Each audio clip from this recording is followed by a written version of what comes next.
Hoy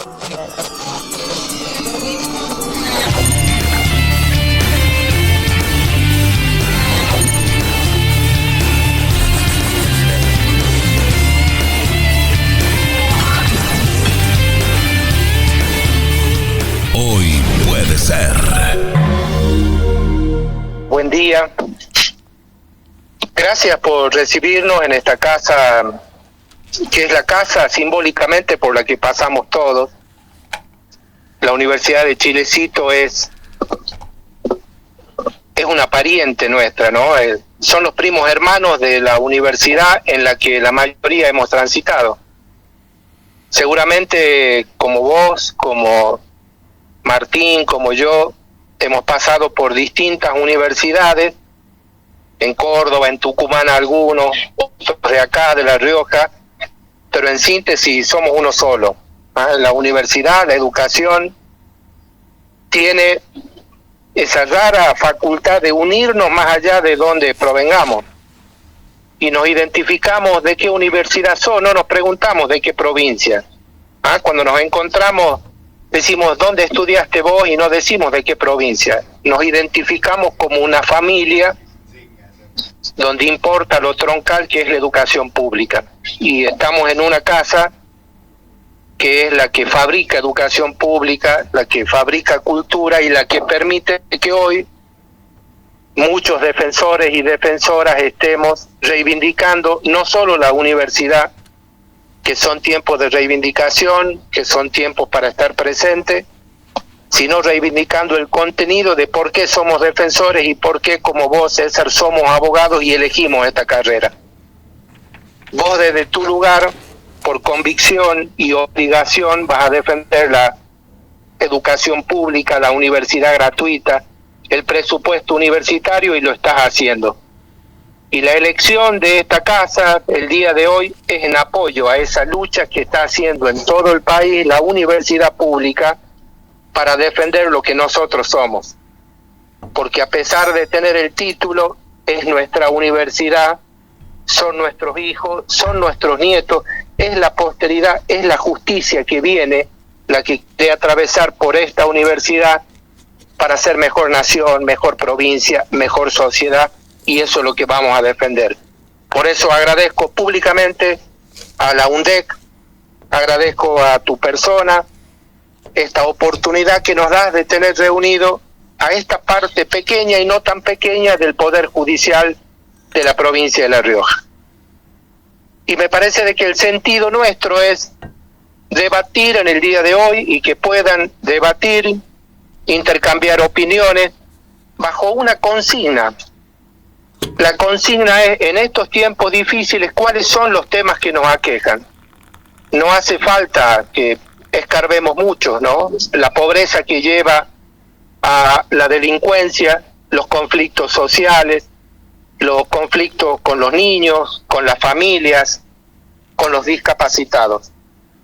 Y este debate tiene que ser un debate desde el punto de vista no solamente del derecho, sino desde la empatía con la que el derecho debe aplicarse, porque el derecho es el mismo y es estático en el tiempo, y en el tiempo con el derecho que tenemos, con la Constitución que tenemos, se han cometido atropellos, injusticias, inconstitucionalidades, y también se ha violado la Constitución, con la misma Constitución, con los mismos derechos, con lo cual la Constitución es estática y los que cambiamos somos los hombres y las mujeres que tenemos una visión distinta sobre cómo aplicar el derecho.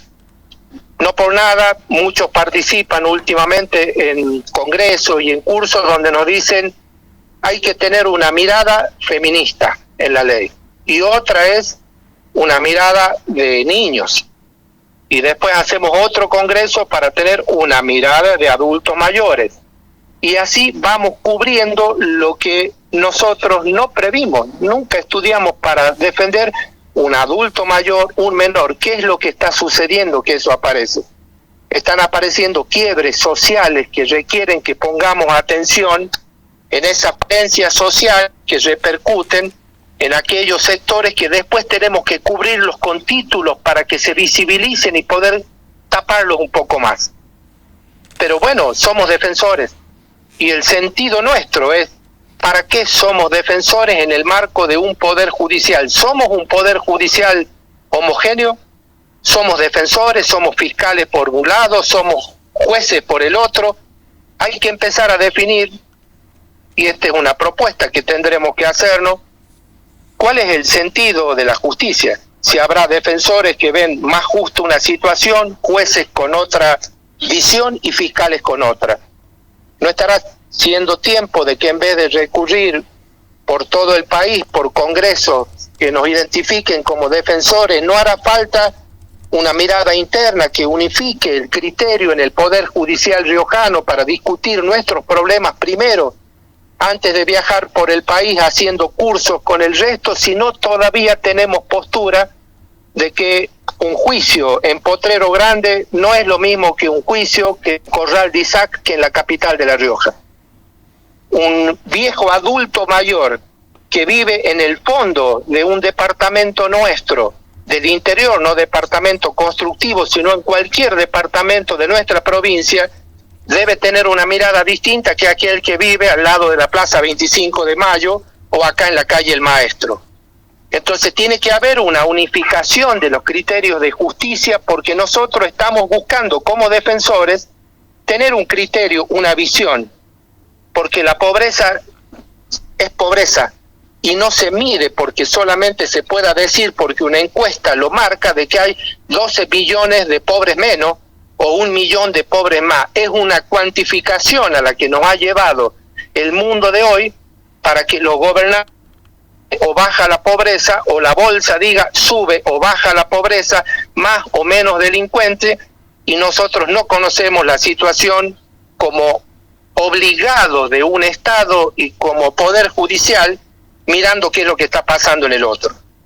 Entonces creo que tiene que haber un debate en el Poder Judicial riojano sobre el sentido que nosotros tenemos de la justicia. Hace muy poco, y con esto de plantear la discapacidad, entre otros, como un tema importante, porque además me parece importante que un juez catamarqueño, un juez federal catamarqueño, con un defensor del pueblo catamarqueño, haya tomado el guante, haya hecho un fallo que creo que es histórico y debiéramos conocerlo, se atrevió a romper los esquemas nacionales. Fue por delante de todos los jueces federales del país y dispuso una medida ejemplar, novedosa, histórica, que ha provocado de que ese fallo de un juez catamarqueño restituya todas las pensiones que han sido suspendidas en el país, con un criterio que nosotros cuestionamos en La Rioja y cuestiona el país, para suspender las pensiones por discapacidad. Hacía falta que desde el interior un juez se anime a romper el esquema nacional. Entonces, si no hay una coherencia, y hay que felicitar a ese juez, que desde el interior se está dando un mensaje donde Catamarca solamente tenía 416 casos y logró suspender 150.000 casos, al final son en el país, ¿por qué desde un lugar pequeño, olvidado del federalismo, hacia todo el país, desde el fondo del país se logra una medida para beneficiar al Gran Buenos Aires, a la capital federal, a los grandes centros, a donde están obviamente los discapacitados y donde están sufriendo también, pero esta vez fue del interior? Algo pasa en la justicia, algo pasa de que nosotros andamos persiguiendo gente que, por decir el hurto famélico que lo estudiamos, no habrá llegado ya. ¿Qué visión tenemos con eso de aquel que roba? Porque hemos sido casi golpeados por una noticia hace un par de meses en La Rioja, una mujer en un súper sacando un paquete de fideos, un picadillo y no sé qué otro producto más, y un ciudadano diciendo no la metan presa, yo le pago. ¿Qué va a hacer ese juez, ese fiscal? ¿Va a haber una visión de todo o solamente los defensores? Tiene que haber una visión integral, porque si no hay una visión integral, no hay sociedad integral, no hay país integral. Entonces tenemos que empezar a mirarnos entre nosotros para provocar hechos que nos hagan repensar las cosas. Porque si nosotros tomamos la noticia, sacamos del bolsillo y vemos la noticia, estamos sesgados. ¿Por qué? Porque con un clic empezamos a diseñar la noticia que queremos escuchar y que conforma a nuestra mente. ¿Qué significa? Que vemos la noticia que a nosotros nos gusta. y nos empieza a aparecer con el sistema de repetición la noticia que nos conforma, no nos rebelamos, no planteamos una revolución interna para negarnos a las estructuras. Total, la satisfacción está en que mi celular o mi smartphone y todos los otros sistemas tecnológicos me traen la noticia que yo quiero. Y las noticias que queremos son emociones, o son enojos, o son risas, y son solamente noticias, no son evaluaciones razonables de noticias. Entonces nos vamos circunscribiendo solamente a un hecho, a dos hechos. Estamos llenos de información, pero poco conocimiento. Estamos al alcance de un clic para saber qué pasa en el mundo y no retenemos de un día para el otro una noticia porque no la profundizamos. Entonces, dejemos el clic. Yo prefiero el me gusta o no me gusta. Antes se planteaba con un amigo, con un pariente, con una pareja. Era un abrazo, un beso, un te quiero. Y hoy solamente nos planteamos con un clic. A favor con un dedo o en contra, como en el Imperio Romano. ¿En dónde estamos nosotros? Entonces hay que repensar esta función nuestra, la de ustedes como defensores, como sociedad, de qué queremos. Porque creo de que estamos en tiempos en donde nos vamos a dejar llevar por ese algoritmo, que no es el algoritmo que nos lleva a ser más empáticos, sino todo lo contrario. Estamos invadidos de aquello que nos lleva a no ser solidarios, estamos invadidos de aquello que nos lleva a no ser empáticos. Por eso cada vez con mayor énfasis aparecen los cursos para ver cómo tratar mejor a la mujer, cómo tratar mejor al niño, cómo tratar mejor al viejo. No hacía falta. En las culturas griegas, en las romanas, a donde busquen lo demás, el viejo era considerado el que más aportaba, el niño era la esperanza. Y en esta sociedad del siglo XXI estamos necesitando tener visiones empáticas con los niños. Pareciera que estamos empezando de nuevo como sociedad. Entonces hay que instarnos a nosotros a cambiar la visión. Hace muy poco, nosotros desde la Defensoría, a pesar de que puede no ser de nuestra competencia o no, pero nos cayeron gente que necesitaba del recurso para ir al ANDIS porque tenía suspendida la pensión. Tenemos claramente de que la pensión es nacional, lo sabemos, no hace falta que lo digan. Pero nosotros decidimos en primera instancia provocar un hecho que fue inédito y sabemos que no teníamos competencia. Y esto quiero contárselo al rector y a todos. Inmediatamente nosotros presentamos amparo en la justicia provincial, sabiendo que no es competente. Pero tengo en claro de que esa visión que hay de empatía, de solidaridad o de discapacidad tiene que primar en todos. Y presentamos la cautelar. Y en nuestra justicia salieron dos pronunciamientos totalmente opuestos. En la Cámara Primera y en la Cámara Cuarta. Dos jueces hicieron lugar a la cautelar y dos jueces rechazaron el planteo y la cautelar. ¿A ustedes les parece que una justicia ante el hecho de una suspensión de una pensión por discapacidad haya dos visiones distintas? Eso no puede pasar. Hay dos fallos ejemplares y dos fallos que yo en otro momento los hubiese cuestionado aún ante el Consejo de la Magistratura, pero hay que debatirlo. Porque en uno no puede ser de que no se apliquen las reglas, y le agradezco a Fernanda Cuello de que me dio una pauta muy importante que no había visto, el artículo 1 del Código Civil, de cómo hay que mirar e interpretar la Constitución teniendo en cuenta de que la Constitución no es rígida, sino de que hay que mirarla con un criterio común de apertura, de acceso a la justicia. Acceso a la justicia, lo que venimos insistiendo en todos los cursos, en cualquier lado que abran para ver qué hace la justicia, es el libre acceso a la justicia.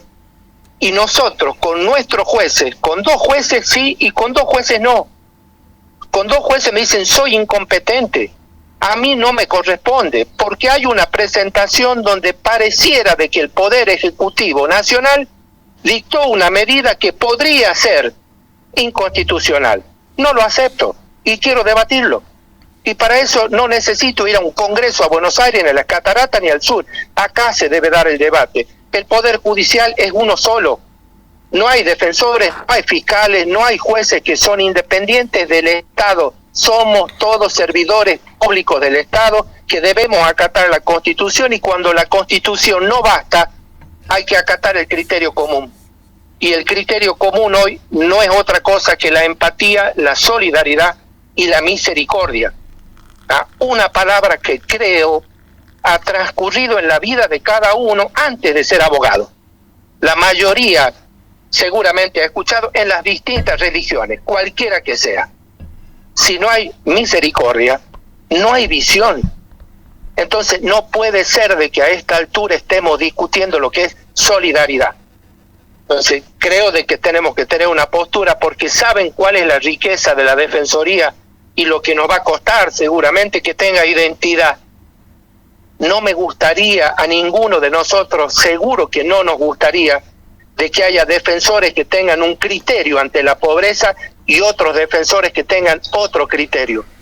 No, nosotros no somos justicia vendada, somos justicia ciega muchas veces, y no nos podemos permitir esa imagen de esa mujer vendada que es para no ser injusto y para aplicar igual para todos. No hemos transformado en una justicia ciega que creemos que el ciudadano que vive en la Plaza 25 de Mayo es el mismo que vive en el último rincón de la provincia, y no es así. Entonces definimos a veces nosotros el hurto por escalamiento con 2 alambres y ya lo ponemos como hurto por escalamiento, y que es un robo y ha sacado una pinza para ver si puede ir a trabajar. Y hemos comprado este criterio de que el que no tiene porque no quiere. Nos están haciendo competir entre nosotros mientras el Estado se retira. No lo podemos permitir. Somos trabajadores y servidores del Estado. Véanlo desde eso, pero con estos conceptos. Entonces sí me parece de que hay que discutir, hay que proponer en el Poder Judicial un debate de nuevo de la ética, de la moral y de la justicia, que parece de que cada vez está más lejos. Entonces no puede ser de que uno tenga que de nuevo recurrir ¿a dónde? Y no sé, a Sócrates, para que nos defina de vuelta esa imagen que tenía del hombre encadenado en las cavernas, que lo único que veía era su sombra. Recuerden esa anécdota, no solo tenemos de la universidad. El mundo era la sombra que ellos veían de una persona encadenada y no conocían más, y afuera estaba el mundo. Se veían a sí mismos. Nosotros no podemos vernos a sí mismos.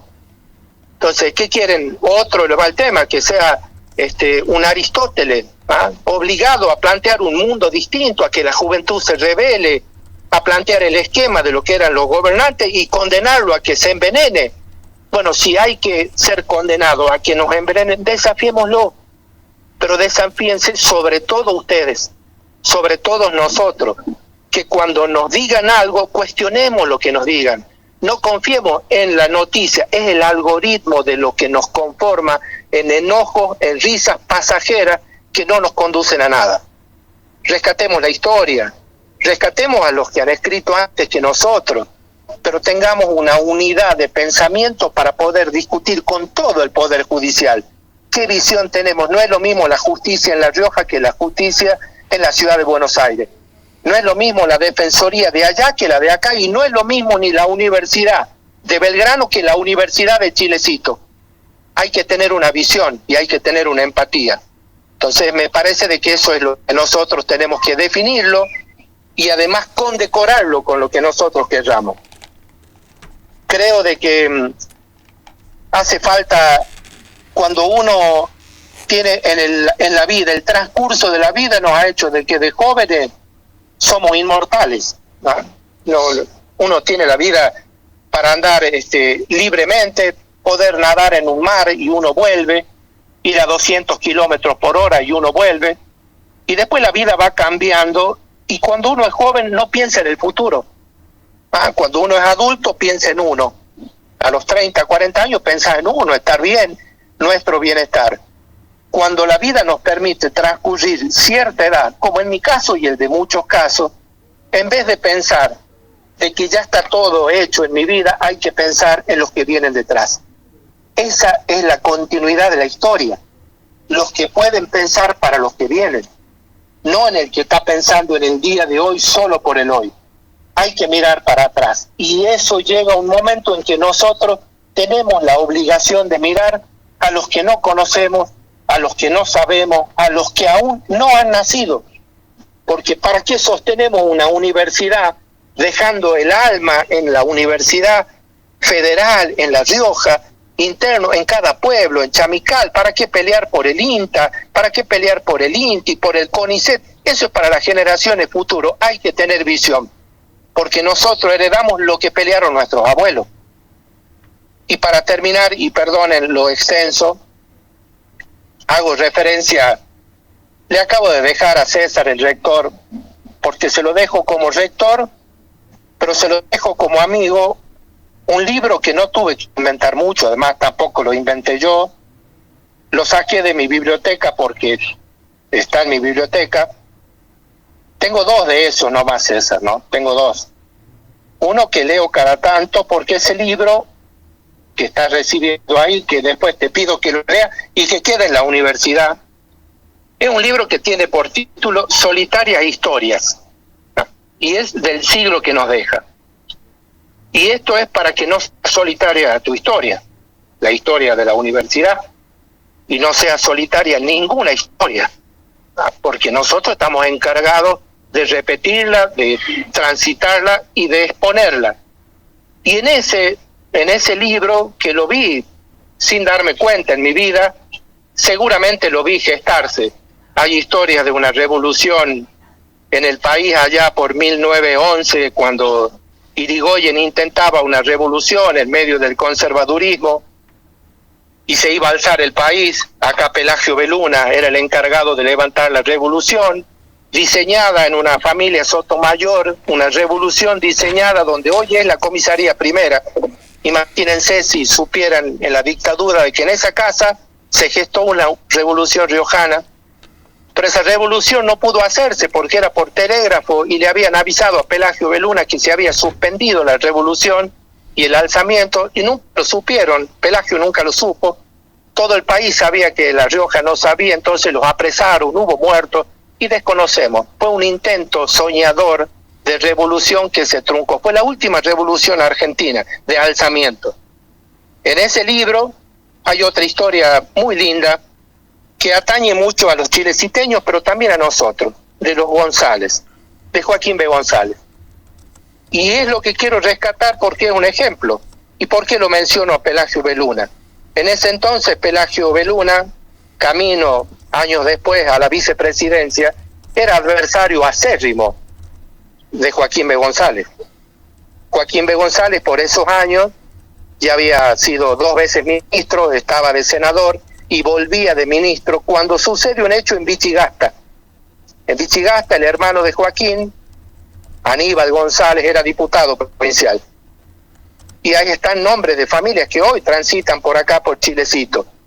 Se produce una disputa por el agua, siempre en La Rioja, por el agua. Y hay un ingeniero que es salteño o jujeño, no recuerdo, que disputa con Aníbal, diputado provincial, hermano del senador, del 2 veces ministro de la Nación, los que ponían y sacaban jueces, gobernantes. No había elecciones libres, la mujer no votaba, el voto era cantado. Imagínense estar en contra de Joaquín B. González o de los hermanos de Joaquín B. González, era muy difícil. Pero se produce un hecho donde el hermano de Joaquín es muerto por este hombre. Obviamente la sociedad dice que este hombre está condenado si Joaquín puso los jueces, por lo tanto la justicia ya determinó. Hay un fiscal que se llamaba César Reyes, muy joven, viniendo de afuera, que lo ponen a sugerencia de Joaquín B. González, con lo cual la condena estaba segura. Viene el proceso, obviamente el tren llegaba, veíamos con Oscar, por esas vías que nosotros transitamos en medio del viento, después de pasar la Cueva del Chacho, veía cuando ayer veníamos para acá, digo, en esa vía venía Joaquín B. González, en esa vía venía toda la historia nuestra, pocos de testimonio hay para decir a dónde estuvieron, si yo toco esa vía, el tren que los llevaba a ellos, el oro que sacaron de acá está en esas vías todavía. Bueno, se produce el juicio, y está en medio del juicio, y César Reyes ya está, es una herramienta más de Joaquín B. González, cuando públicamente Joaquín B. González pide hablar con el fiscal.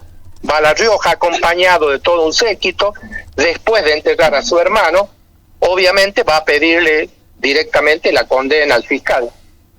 Y Joaquín B. González comete una imprudencia, convoca a la prensa y va con varios de sus amigos y sus compañeros de ruta, político, el conservadurismo entero, El gobernador de La Rioja lo acompaña a Joaquín B. González a verlo al fiscal. Y en esa reunión, nadie sabe para qué va, supone que es para pedirle que rápidamente lo metan preso. Joaquín B. González, primero dice que no tiene abogado defensor, lo designan a Pelagio B. Luna, el adversario de Joaquín B. González, y lo convoca a que esté también Pelagio B. Luna. No se saludaban, se habían desafiado a duelo una vez. Obviamente Pelagio a Joaquín no era una persona en ese sentido como era Pelagio B. Luna. Y ese juicio saben cómo empieza y cómo termina, con palabras de Joaquín B. González, que va a saludarlo y le dice: en manos suya está el destino de mi hermano, pero en manos suyas está el destino de la justicia. Vengo a decirle que usted va a hablar por la justicia y no por mi nombre. Y le pido que sea justo y que sea un juicio ejemplar. Y que nadie en mi nombre va a usted condicionarlo a que diga una cosa que no es. Ese juicio salió absuelto el que mató al hermano de Joaquín B. González por legítima defensa. Si nosotros tomamos ese ejemplo hoy en la política de hoy, ¿no?, y en la justicia de hoy, de que la política es para dar el ejemplo y la justicia para impartir justicia, creo que estamos salvados. Depende de ustedes, depende de nosotros y de la universidad, con ese libro que con tanto cariño te lo estoy dejando para vos y para la universidad. Gracias. Pero sobre todo por las generaciones por venir, sobre todo por aquellos que ustedes defienden, que son los más vulnerables. Pensar en una universidad nacional radicada en Chilecito parece una utopía.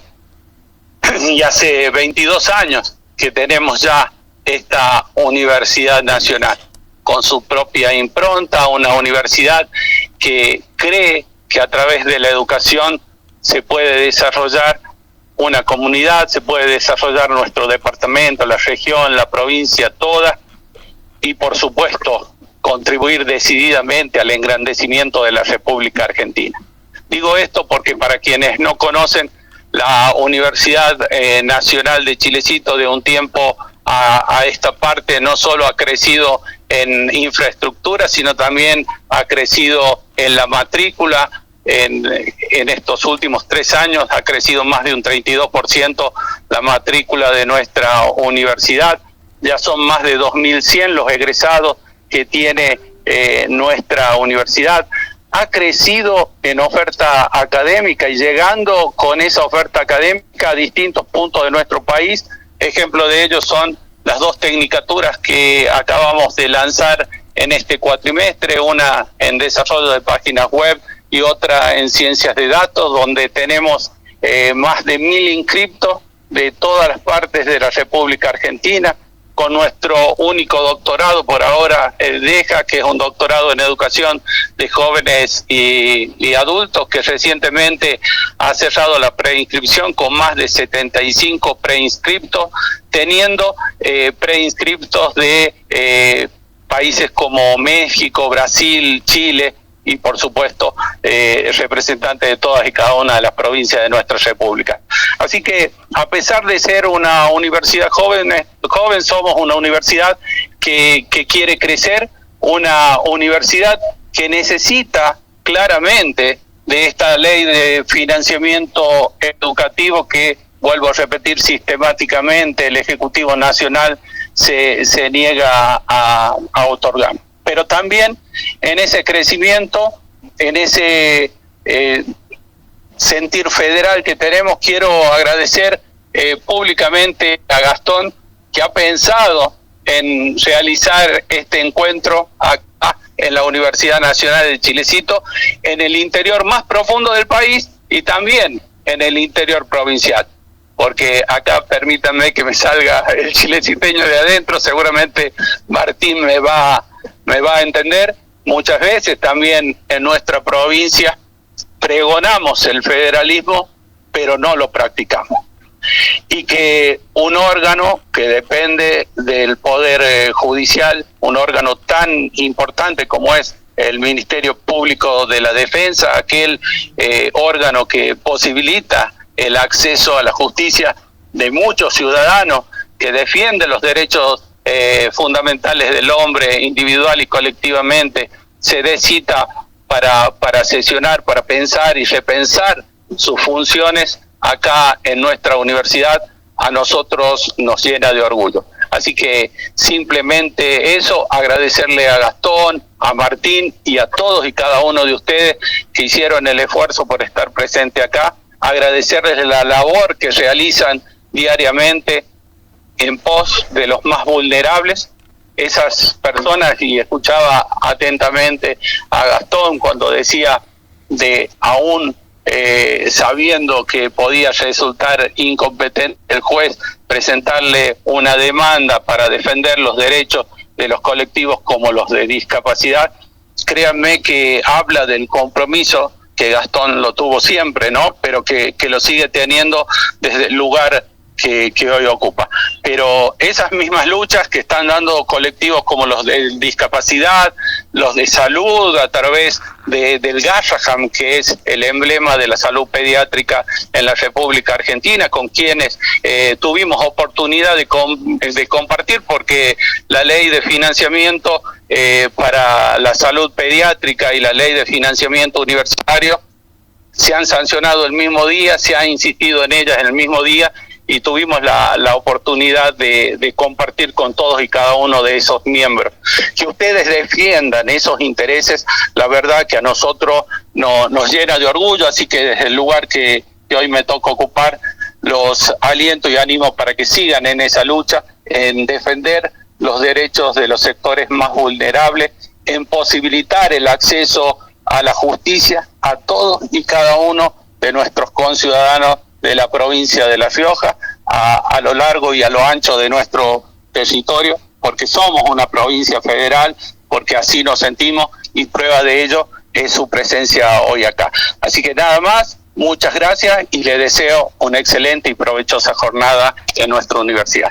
Bien, Gabriel, se ha escuchado la palabra del rector en este acto de apertura que se da en estas 4 jornadas. Así que ya ahora comienza la actividad propiamente dicha de este 4º encuentro de defensores públicos de la provincia de La Rioja. Hoy puede ser.